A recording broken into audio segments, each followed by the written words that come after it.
Bismillahirrahmanirrahim. Rabbi shrah li sadri wa yassir li amri wahlul 'uqdatam min lisani yafqahu qawli. Assalamualaikum warahmatullahi wabarakatuh. Terlebih dahulu saya ingin memanjatkan kesyukuran kepada Allah Subhanahu Wa Taala dengan lepas kurnianya saya dapat bersama-sama dengan penuntut-penuntut ilmu, anak-anak mahasiswa-mahasiswi Malaysia yang berada di Mesir ini. Saya tak pasti sama ada semua pelajar di sini adalah daripada Al-Azhar ataupun daripada universiti-universiti lain. Saya assume daripada universiti lain pun ada di sini ya. Terlebih dahulu saya mengucapkan terima kasih kepada saudara pengerusi majlis, para ahli-ahli jawatan kuasa dan kepada Roh Jawi, Ustaz Nazrul dan juga Ustaz Asrul Nizam kerana menjemput saya pada petang ini di hari yang mulia, hari Jumaat. Bukan selalu saya diberi peluang untuk berucap kepada pelajar-pelajar kita yang ada di sini, terutama sekali di Roh Jawi lah. Saya ada tempat lain, saya rasa mungkin pernah dengar saya beri sepatah dua kata nasihat pada pelajar-pelajar kita. Hari ini pun sebenarnya saya tak sangka juga kata untuk kena bagi ucapan, sebab saya ingat dia jemput aja untuk majlis. Jadi saya tak ada prepare apa-apa lah. Cuma bila dia kata nak berikan nasihat tu, saya rasa ada beberapa perkara lah saya nak bagi nasihat kepada pelajar-pelajar kita yang ada di sini. Banyak benda yang saya nak cakap pada hari ini telah di cover oleh Roh Jawi, Syekh Roh Jawi kita, Ustaz Naz. Jadi saya orang kata itu dah cover lah yang separuh tu dah di cover. Cuma observation saya lah daripada pergaulan saya dengan pegawai-pegawai kita dan beberapa orang pegawai tertinggi daripada Malaysia yang berada di sini, yang datang untuk melawat kita di sini. Satu perkara yang saya rasa sedih lah, sebab kita tahu ya, kalau dimaklumkan ataupun diberitahu bahawa anak-anak kita, saudara-saudara kita, abang-abang kita dan sebagainya adalah graduan daripada Al-Azhar misalnya, kita rasakan bangga kita rasa bangga mereka dapat berjaya, mendapat keputusan baik, balik dengan keputusan baik, dan tak kira lah apa jurusan yang diambil semasa di Azhar. Tapi satu kelemahan yang telah di-highlightkan kepada saya bahawa kelemahan dari segi pertamanya dari segi pengawalan bahasa Arab, penguasaan bahasa Arab. Dia kata daripada interview yang telah diadakan, bila nak balik daripada bila dah graduate dan dah lulus dari pengajian di Azhar, balik Malaysia, bila nak cari kerja, dipanggil untuk interview. Bila ditanya dalam bahasa Arab, dia kata dia sangat sedih dan terkejut sebab ramai graduan daripada Al-Azhar tidak fasih betul-betul dalam bahasa Arab. Self-confidence tu tak ada, kepercayaan diri sendiri itu tak ada. Pertama. Yang kedua pula, dia kalau dalam Inggerisnya dia kata tak boleh articulate. Jadi maknanya cara penyampaian dia tu pun tak sempurna, jawapannya pun tidak kemah dan sebagainya. Berbanding dengan graduan daripada universiti tempatan, universiti tempatan yang belajar agama, bercakap Arab lebih baik, dia kata daripada graduan daripada Azhar. Saya bukan nak mengecilkan saudara-saudari, jangan salah faham Cuma saya rasa terkejut jugalah, sebab saya ingatkan bila kita di graduan daripada Azhar, sepatutnya bila berada di negara Ambiak di tanah Ambiak begini dan bergaul dengan masyarakat tempatan dan juga sama-sama dalam bahasa Arab, belajar pun dalam bahasa Arab, pertuturan bahasa Arab, bahan rujukan kitab-kitab semua dalam bahasa Arab, sepatutnya lebih fasih bercakap dalam bahasa Arab. Ilmu dia juga mestilah lebih tinggi daripada orang yang daripada local university tempatan. Tapi ini sebaliknya. Jadi apakah saya duduk fikir, banyak kali dah duduk fikir dengan pegawai kita daripada kedutaan juga, macam mana cara kita nak memperbaiki kelemahan graduan-graduan kita, terutama sekali daripada Al-Azhar itu sendiri. Saya rasa salah satu daripada kelemahannya yang saya dapat lihat ini, bila dia ada kelebihan, dia ada advantage dengan disadvantage lah. Maknanya kalau duduk dalam satu asrama Kalau duduklah sama negeri ni, kalau dia sama-sama dengan kawan-kawan, dia takkan bertutur bahasa Arab, betul tak? You balik tempat you, kalau duduk asrama Kedah akan bercakap bahasa Kedah, Melayu Kedah, Pelik Kedah, hang aku. Bila Penang pun sama, Kelantan, Terengganu sama juga. So tak ada peluang untuk dia bertutur dalam bahasa Arab. Jadi saya nak encourage dan untuk menggalakkan semua anak-anak yang ada di sini, pertamanya selalu mestilah berusaha untuk bertutur dalam bahasa Arab. Jangan malu untuk tutur bahasa Arab. Jadikan bahasa Arab itu sebagai bahasa ibunda, walaupun itu bukan orang kata bahasa ibunda kita, tapi oleh kerana menuntut di sini, mestilah bertutur, fasih bertutur dalam bahasa Arab. Itu satu teman. Yang keduanya, dari segi orang kata self confidence, kita penuntut-penuntut di sini, anak-anak yang dihantar oleh kerajaan, sama ada oleh kerajaan negeri, oleh orang kata majlis agama, oleh pusat-pusat zakat, dan juga daripada kerajaan federal, persekutuan yang dihantar, dan juga ada mak bapak yang hantar ke sini. Bila kita berada di sini, itu adalah satu tanggungjawab, satu amanah yang diberikan oleh pejabat zakat, oleh mak bapak kita, oleh kerajaan sebagainya, untuk kita maju, untuk kita datang sini untuk belajar, untuk menuntut ilmu, supaya kita bila pulang ke Malaysia menjadi seorang insan yang berguna, menuntut ilmu. Dan bila menjadi seorang tak tahulah, ini masing-masing lah Allah dah tentukan nasib seseorang. Macam saya lah, dulu masa mengaji sekolah pun tak pernah terfikir pun satu hari akan jadi duta. Kan ini telah ditentukan oleh Allah, jalan macam mana, sepatutnya begini. Jadi bila kita reflect back apa yang berlaku pada kita semasa kita menuntut dulu, kita akan terfikir, sebab itulah Allah tak bagi aku dapat benda ni, sebab itulah Allah tak bagi aku pergi ke sini. Kalau tidak, kalau pergi sini, mestinya aku tak akan dapat yang ini. Dan kalau berlaku gini, mungkin aku tak dapat berjumpa dengan isteri aku yang sekarang, mungkin jumpa orang lain sebagai isteri kita dan sebagainya. So apa-apa yang telah ditetapkan oleh Allah itu ada dia punya hikmah dia. Dan semua yang berada di sini adalah terpilih. Allah SWT telah memilih anak kita yang berada di sini. Satu, ini mestilah rasa bersyukur dengan apa yang telah diberikan oleh Allah. Saya dulu pun cemburu lah kalau tengok anak-anak yang graduate daripada sini. Saya pun dulu ngaji sekolah biasa. Pagi belajar sekolah biasa, petang belajar sekolah Arab.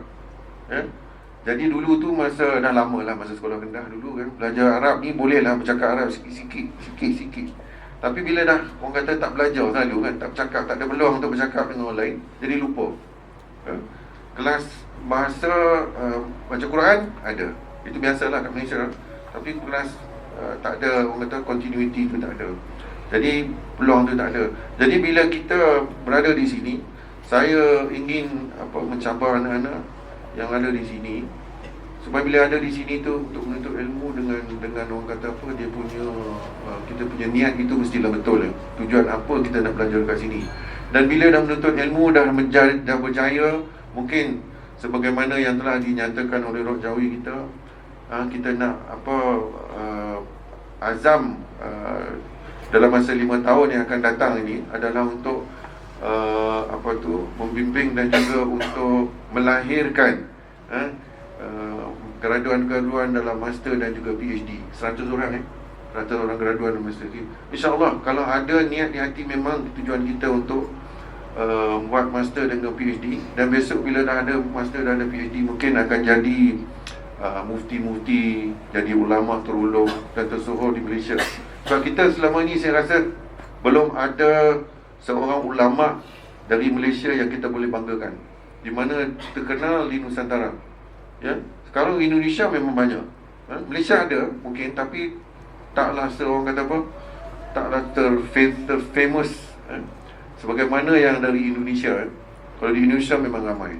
So saya berharap dan memberi satu cabaran kepada semua yang ada di sini untuk menuntut ilmu sampai ke peringkat master dan juga PhD. Dan saya nak cakap juga, tak guna kalau kita berilmu tinggi sekali, kalau pertamanya akhlak itu buruk, pertamanya dia tidak memberi manfaat kepada masyarakat, ya, dan dia tidak menggunakan ilmu itu untuk menyebarkan ilmunya itu untuk kebaikan masyarakat. In fact, ada juga ulama yang menyebabkan pecah belah di dalam masyarakat. Ini memang ada. Jadi saya bila tengok, ada mendengar syarahan daripada seorang ustaz tu, dia kata cerita pasal akhir zaman tentang turun Dajjal, Masih Al-Dajjal dan sebagainya. Bila dia kata di antara kalangan pengikut-pengikut Dajjal itu ada ulama-ulama pun ada. Saya terkejut, kenapa ada ulama pula yang akan ikut Dajjal?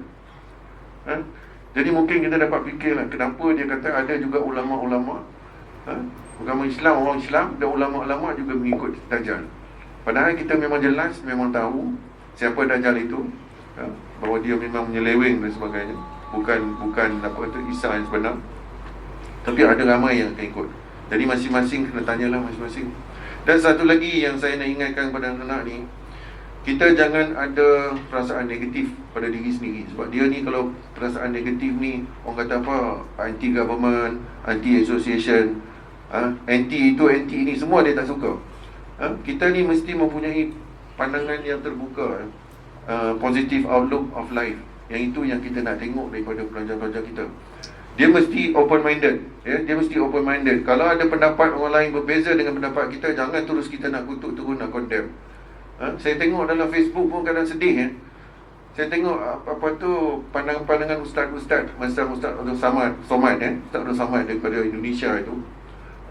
Ustaz apa nama dia? Khalid apa tu? Basalamah, Khalid Basalamah dan sebagainya. Syarahan-syarahan mereka adalah baik. Saya setuju dengan setengah pandangan-pandangan dia. Dia bagi pendapat daripada ulama ini, dia bagi ulama ini macam mana pendapat dengan bersanad dan sebagainya. Tapi ada juga orang yang banyak kutuk dia, banyak mencela apa yang telah dinyatakan oleh dia. Itu pandangan dia yang berdasarkan kepada sanad-sanad tertentu, ataupun hadis tertentu dan sebagainya.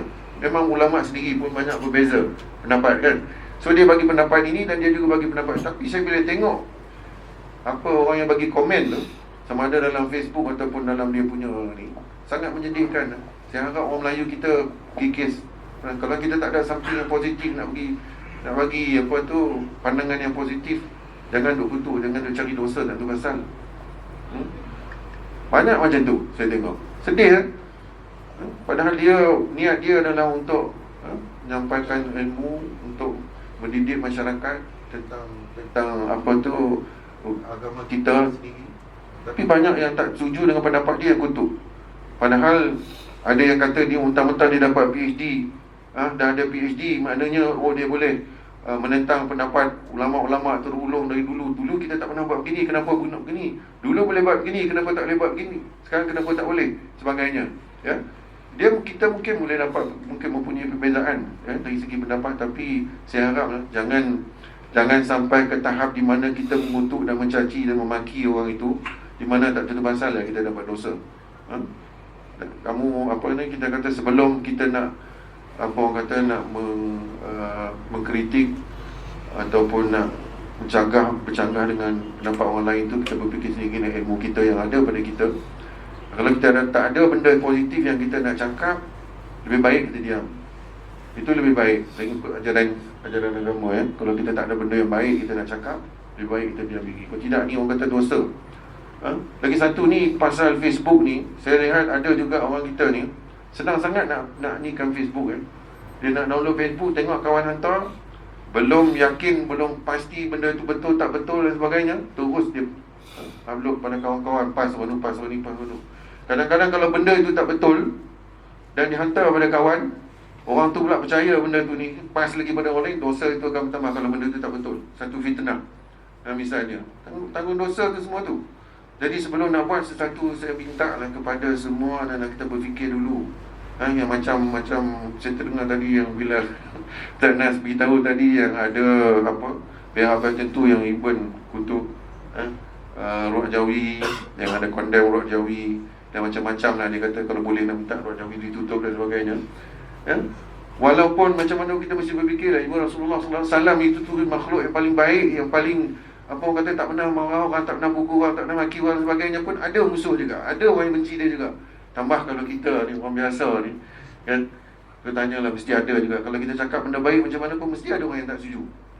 Kalau betul macam mana kita cakap pun mesti ada juga orang yang tak setuju. Sebab kalau tu saya kata, sebab sifat yang ada pada diri dia situ tu sifat negatif. Dia tak mau terima orang lain punya pendapat, dia kata dia tak mau. Kalau dia pegang satu-satu pendapat, bergantung pada satu-satu kiai dan sebagainya, yang itu je yang dia percaya, orang lain dia tak mau dengar. Padahal sebagai yang saya cakap, penuntut ilmu ni kita mesti kena buka. Minda kita mesti buka, di mana kita mendengar macam-macam pendapat, macam-macam idea, dan itu kita boleh proses sendiri dan kita menilai sendiri. Cuma ulama kata apa? So kalau kita salah pun, kalau ada ulama dah keluarkan fatwa dan sebagainya, kalau kita salah sekalipun dapat satu pahala. Kalau betul dapat 2 pahala. Apa yang susah-susah kita nak bertengkar, bergaduh dan berpecah sama-sama kita? So saya ingat yang itu saja, sebab dah maghrib pun, saya rasa masa pun dah suntuk. Jadi cuma last perkara yang terakhir lah, kita mahu melihat Rock Jawi maju ke hadapan, dan usaha-usaha Rock Jawi untuk menghidupkan pengajian Islam, pengajian hadis, Quran dan sebagainya, mengikut manhaj Al-Azhar. Kita mahu supaya ini diteruskan. Jadi bagi pihak Kedutaan Besar Malaysia, kita akan sentiasa memberi sokongan dan bantuan apa yang boleh kepada Rock Jawi. Saya tak pasti sama ada Rock Jawi sebelum ni telah mengemukakan cadangan dengan orang kata detail cadangan lah. Kalau kata nak beli bangunan baru tu, berapa harga dia, bangunan macam mana yang nak dibina dan sebagainya, dah ada ke tapak tanah dan sebagainya. Sebab kalau kita ada semua maklumat terperinci berkenaan dengan cadangan Rock Jawi tu, kita boleh kemukakan kepada pihak-pihak tertentu di Malaysia. Sebab kita pun sekarang ini tengah dalam usaha untuk mencari tanah untuk perkuburan, tanah perkuburan untuk mahasiswa kita dan juga rakyat Malaysia yang ada di sini, yang dipaksa dikebumikan di sinilah. Sebab yang ada sekarang ni dah penuh. So kan kita berusaha saya upayalah untuk dapatkan yang lebih besar, yang lebih selesa, supaya kalau ada masalah tak boleh nak bawa balik Malaysia dan sebagainya, kita tanam di sini je lah. Sebab susah kalau nak balik, belanja mahal dan sebagainya. InsyaAllah dengan doa semua yang ada di sini, kita dapat bisa untuk dapatkan je lah. Dengan itu saya ingat itu sajalah yang dapat saya sampaikan. Kalau ada apa-apa kesilapan daripada saya, sebab tahun ni insyaAllah saya dan juga beberapa orang pegawai lain daripada kedutaan akan mengerjakan haji. Jadi kalau ada salah silap daripada saya dan keluarga dan juga daripada pegawai-pegawai kita yang ada di sini, saya mohon ampun dan maaf. Kalau ada hutang yang belum diselesai, tolong tuntut sebelum kami pergi. Kalau tidak, kalau halal pun alhamdulillah, itu lebih baik. Itu sajalah, wabillahi taufik. Wassalamualaikum warahmatullahi wabarakatuh.